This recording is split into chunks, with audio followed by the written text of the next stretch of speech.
In today's episode, we're heading to Bielsko, Biała, where a horrific crime unfolded during the summer of 2003. A man disappeared without a trace, investigators dismissed the concerns of a worried neighbor, and a private investigation began to reveal increasingly disturbing clues. The shocking truth about a heinous murder surfaced years later, while the perpetrators lived freely, believing they had escaped justice. What led to their eventual capture? Let's explore the events that unfolded. Back in 1998, Florentina N. appeared to have a stable life. At 40, she was professionally accomplished, but her personal life was far from ordinary. 7 years prior, she had entered into a relationship that quickly led to marriage. They had a daughter, and on the surface, the family seemed content. However, behind closed doors, turmoil brewed. Her husband struggled with alcoholism, which often resulted in aggressive behavior. Emotional abuse was a daily occurrence, escalating to physical violence over time.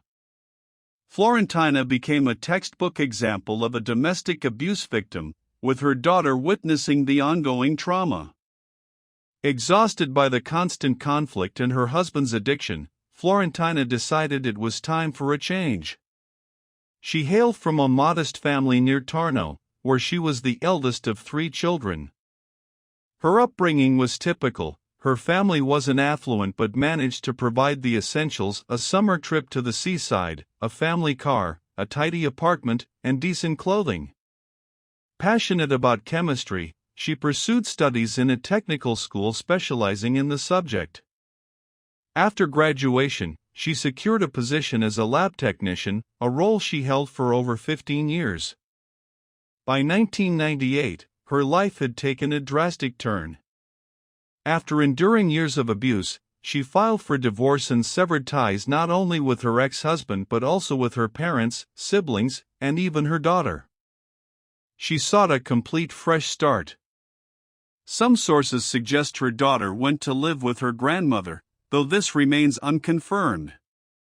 Seeking a new beginning, Florentina relocated to Katowice, hoping for better opportunities. However, the reality of city life quickly set in. Her savings depleted within days, and the cost of living, rent, food, basic necessities, was overwhelming. Desperate, she turned to sex work to survive. It was during this time she met Tomasz, a young man under 20, unemployed, and recently homeless. Despite their circumstances, they formed a bond. Tomasz, enamored by the older, more experienced Florentina, found solace in their relationship. She provided him with shelter and meals, and for someone who had lacked meaningful connections, this relationship gave him a sense of purpose and belonging. He didn't realize that, to his lover, he might have simply been a tool. Florentina skillfully controlled him, manipulating his actions as she pleased, and every time, the young man walked right into her trap. She had full power over him, and he didn't seem to mind. To keep her close, he was willing to do anything she asked.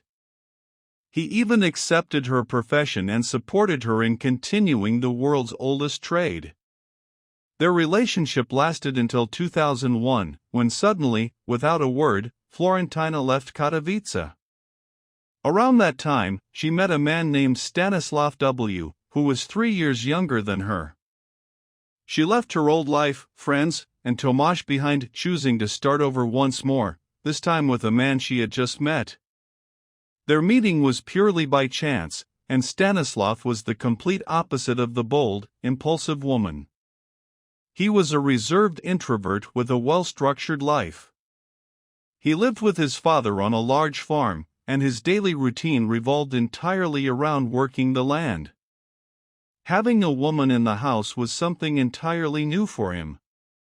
Stanislav had never been married, had no children, and had never experienced a serious relationship.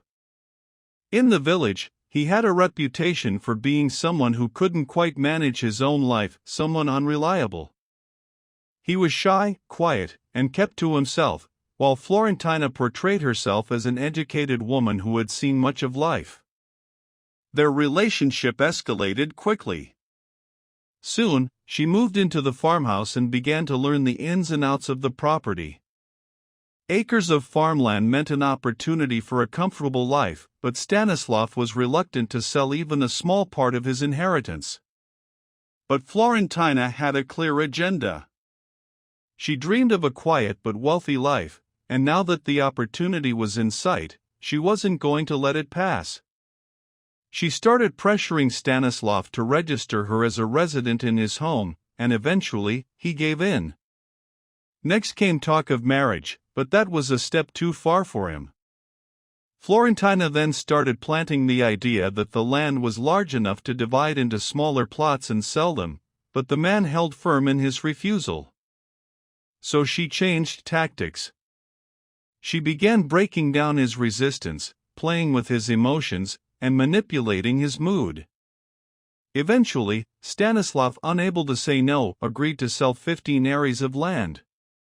From that moment on, emboldened by her success, Florentina acted like she owned the entire property. She had big dreams and ambitions of wealth.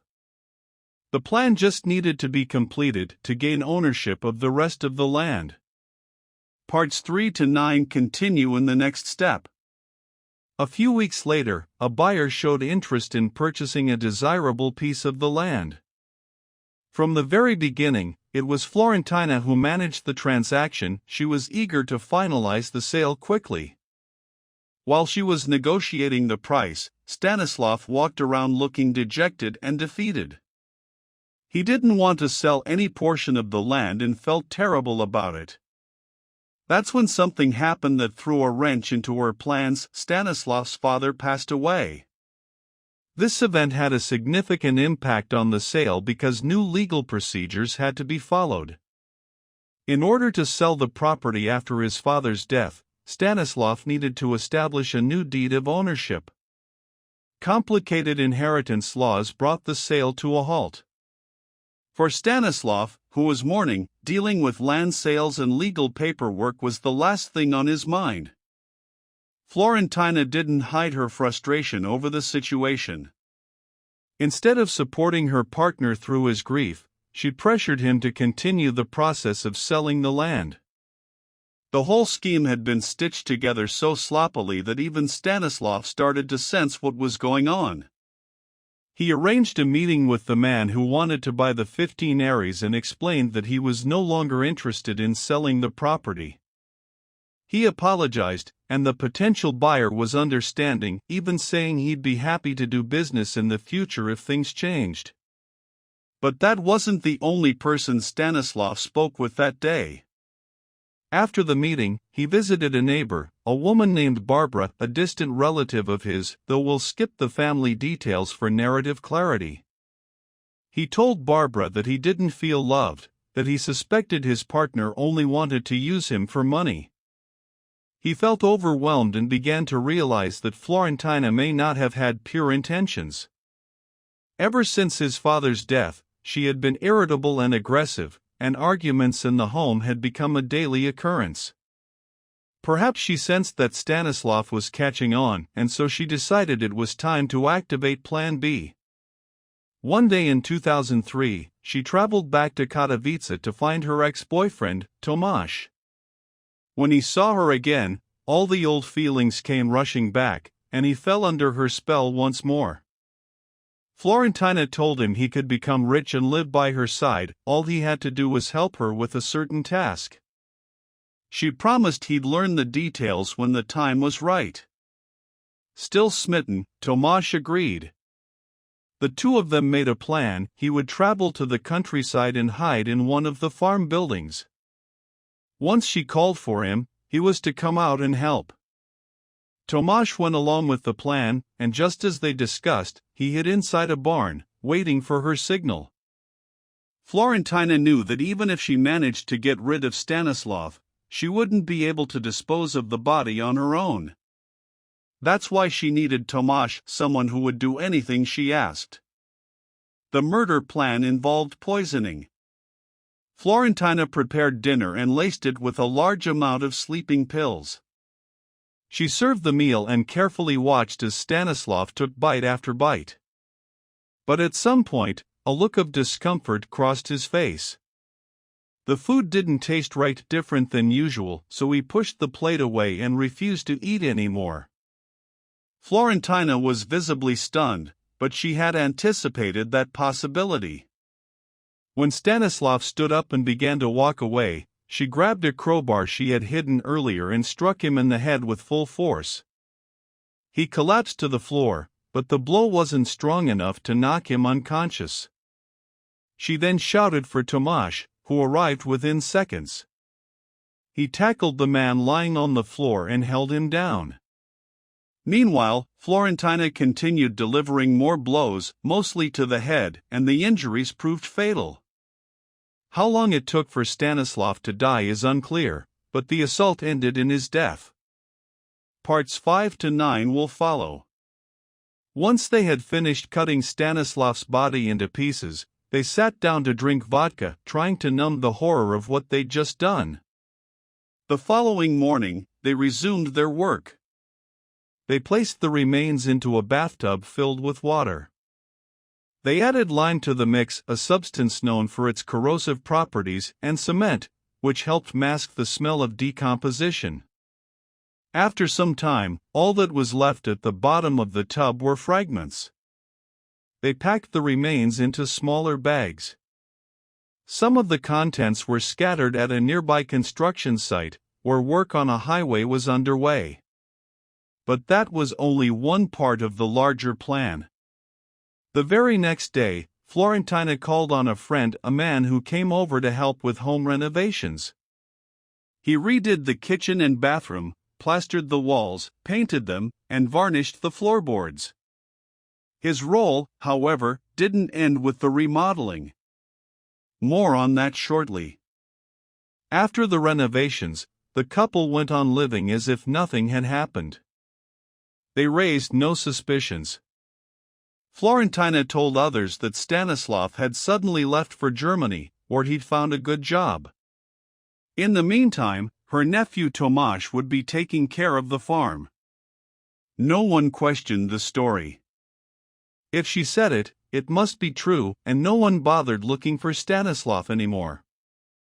No one, that is, except for his neighbor Barbara. She felt deep down that something was wrong. Stanislav would never abandon his land or leave the country without a word.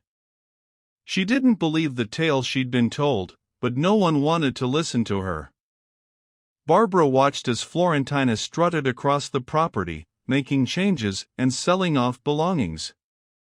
Stanislav would never have allowed any of it. Her doubts only grew when Florentina suddenly claimed that Stanislav had come home briefly one night to sign over power of attorney, allowing her to sell the land. She presented a document that, she said, carried his signature.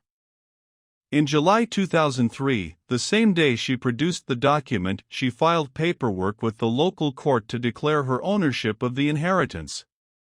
That was the final obstacle to selling the property, something Stanislav hadn't yet taken care of after his father's passing. Once the court issued the necessary decisions, Florentina wasted no time.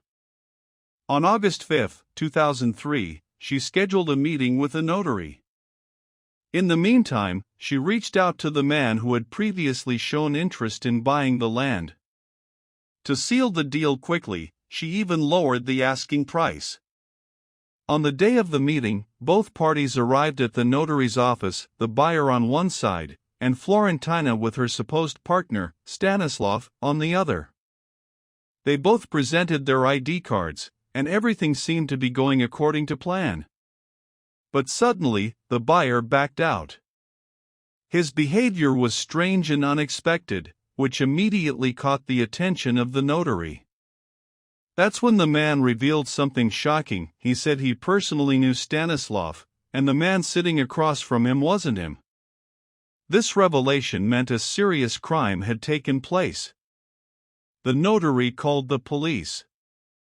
Investigators quickly determined that the man pretending to be Stanislav was actually the handyman who had remodeled the house. He had used a fake ID. The case was brought to court, and Florentina received a suspended sentence. What's more surprising is that no one thought to check in with the real Stanislav, who could very well have been the victim of something far more serious, or to try and determine his whereabouts. At the time, all international travel was documented, which could have made things easier for investigators. But instead, Florentina returned to the farmhouse, a property she had no legal right to occupy. That's when the ever-vigilant neighbor decided to take matters into her own hands and look more closely at what was happening on the land that once belonged to Stanislav. In 2004, Barbara began sending letters to the ministry, to the National Police Headquarters, alerting authorities to her suspicions. She described what was happening at the farm and expressed her fears. She also filed an official report declaring Stanislav as a missing person. Following one of her reports, police conducted an operation on the farm and arrested Tomasz. He was charged with stealing a car. He served a 6-month prison sentence, and after his release, he cut all ties with Florentina. Meanwhile, Interpol confirmed that Stanislav had never left the country, at least not by any legal means. There was no trace of him ever entering Germany. A handwriting expert analyzed the court documents and concluded that the signature allegedly belonging to Stanislav had been forged by Florentina. But the police didn't stop there. Despite the growing evidence, Florentina continued living her life as if nothing had happened. She even began a new relationship with a man named Bronislav Z. She moved in with him in early 2006. The pattern repeated itself. Bronislav, a single man with no children, soon relocated to the farmhouse that had once belonged to Stanislav. Florentina persuaded him to sell his home and farmland. She argued that since they loved each other, they should live together and use the money from the sale to enjoy life, travel, and live in comfort. She also convinced him to take out a life insurance policy, naming her as the sole beneficiary. Then, she arranged for a joint bank account to be opened, where the funds from the property sale would be deposited. Perhaps another crime was in the making, but it never came to pass. Because Tomasz, unable to live with the guilt of what had happened in 2003, decided to cooperate with prosecutors. He confessed. He told investigators everything that had taken place that day, and the roles each person had played in the murder. Just a few days later, Florentina was arrested and charged with the killing of Stanislav W. During a search of the farmhouse, police discovered several pieces of Stanislav's remains, body parts that Florentina had either failed to dispose of or had simply overlooked. These physical traces, combined with Tomasz's testimony, were enough to bring the case to trial before the district court in Bielsko Biała. Thanks to his cooperation, Tomasz received a lighter sentence. He was sentenced to 10 years in prison, with the possibility of early release after 6 years. In 2014, Florentina was found guilty of organizing and committing the murder of Stanislav W. She was sentenced to 25 years behind bars. The judge ruled that she lacked basic human empathy and had no regard for social norms. She showed no remorse and never admitted guilt. Thank you for listening to today's episode of the podcast. As always, I invite you to join me again. New episodes premiere every Tuesday, Thursday, and Sunday at 8 p.m. on this crime channel. Until then, I wish you a calm and safe week. Take care, and see you next time. Thanks for tuning in.